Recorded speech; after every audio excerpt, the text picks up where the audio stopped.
Yang hormat Bapak Abdan dari SIMSI selaku dosen bimbing mata kuliah kewirausahaan pendidikan serta teman-teman yang berbahagia.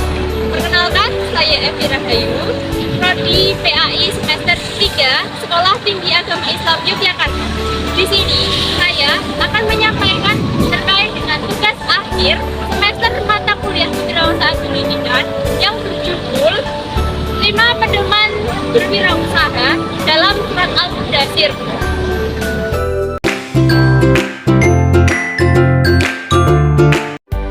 Lima pedoman hidup dalam berwirausaha menurut Surat Al-Mudaththir. Yang pertama, mengagungkan Allah.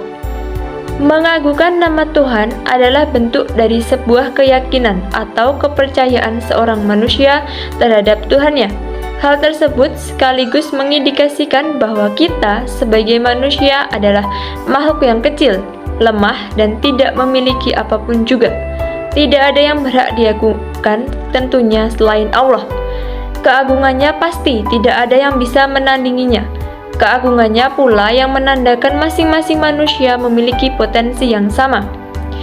Mengawali segala tindakan dan perbuatan sehari-hari dengan mengucapkan nama Allah adalah bentuk nyata dari pengagungannya. Tindakan itu cermin dari takdim atas namanya, takdim atas kuasanya, takdim atas segalanya.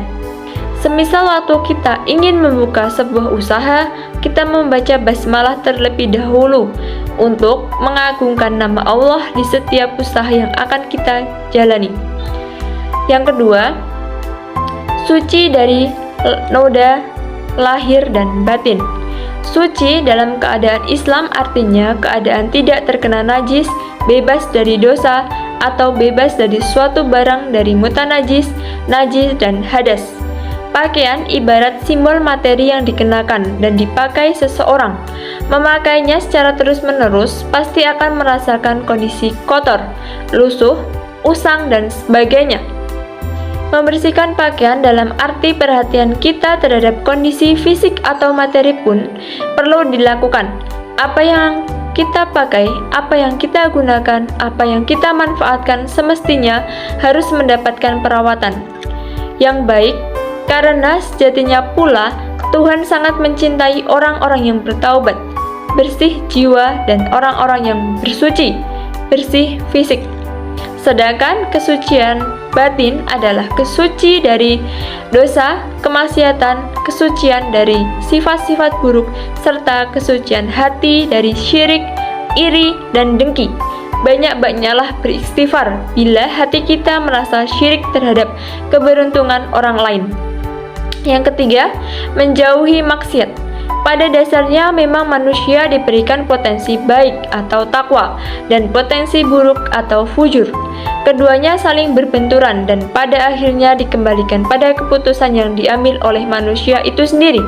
Inilah makna bahwa diri manusia tidak akan lepas dari sikap khilaf dan salah.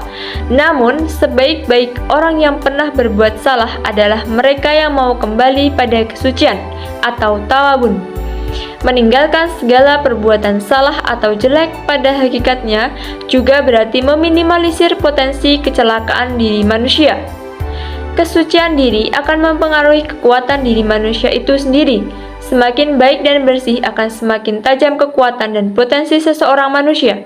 Salah satunya adalah menghindari perbuatan maksiat, karena maksiat adalah perbuatan yang wajib dihindari, jika tidak akan lebih banyak menghadirkan mudarat daripada manfaat. Salah satu contoh mudarat yang bisa muncul akibat perbuatan maksiat adalah diturunkannya sebuah musibah, seperti rumah kebakaran atau kecelakaan di jalan. Contoh perbuatan maksiat adalah mencuri barang yang bukan miliknya, durhaka terhadap orang tua, berbohong, pelit, kikir, minum minuman keras, dan lainnya. Yang keempat yaitu jauh dari pamrih. Jangan memberi dengan maksud ingin mendapatkan balasan yang lebih banyak. Sikap dermawan atau sosial yang baik bisa dalam bentuk rajin memberi, rajin menolong, dan sebagainya. Pemberian yang diberikan adalah hakikat kondisi hati seseorang. Hakikatnya bukan materi atau sisi kuantitas saja yang diperhatikan, tapi motivasi seseorang yang bisa sampai memberikan sesuatu tersebut. Hanya pemberian yang dikeluarkan tidak mesti dibarengi juga dengan maksud ingin mendapatkan balasan yang lebih banyak lagi. Dalam bahasa Sunda dikenal dengan sikap toma. Toma adalah sikap menunggu-nunggu pemberian dari orang lain. Ingin dikasih, ingin diberi. Pemberian atau pertolongan yang diberikan serahkanlah padanya. Irhamu man fil ardi, yarhamukum man fis samai. Kasihilah yang ada di bumi, niscaya akan mengasihimu zat yang ada di langit. Yang kelima atau yang terakhir yaitu sabar dan tahan uji. Sikap sabar adalah alat berharga dan mahal untuk modal hidup manusia. Tanpa sabar, diri kita terkadang tidak bisa dikendalikan, tidak bisa dimanage dengan baik. Tidak sedikit orang yang mempermasalahkan kesabarannya, menganggap kesabaran ada batasnya, dan lain-lain. Padahal hakikatnya kesabaran tidak ada batasnya. Dia unlimited atau tak terbatas. Hanya kata-kata dan sikap kitalah yang terkadang terbatas. Fasabrun jamil, maka sabar itu indah. Tahan uji adalah kata kunci berhadapan dengan percobaan. Tahan uji ini mempunyai 5 sikap. Bersikap waspada, hati-hati, hati yang terkendali, hati yang berempati, sikap bersyukur, dan hati lembut tegas. Semisal kita sedang membuka usaha dan usaha kita di tengah jalan mengalami penurunan, sebaiknya kita bersabar dan menahan ujian itu dan kembali bangkit supaya usaha kita bisa berjalan dan lanjut kembali. Demikianlah materi yang dapat saya sampaikan. Ada kurang dan lebihnya mohon dimaafkan. Assalamualaikum warahmatullahi wabarakatuh.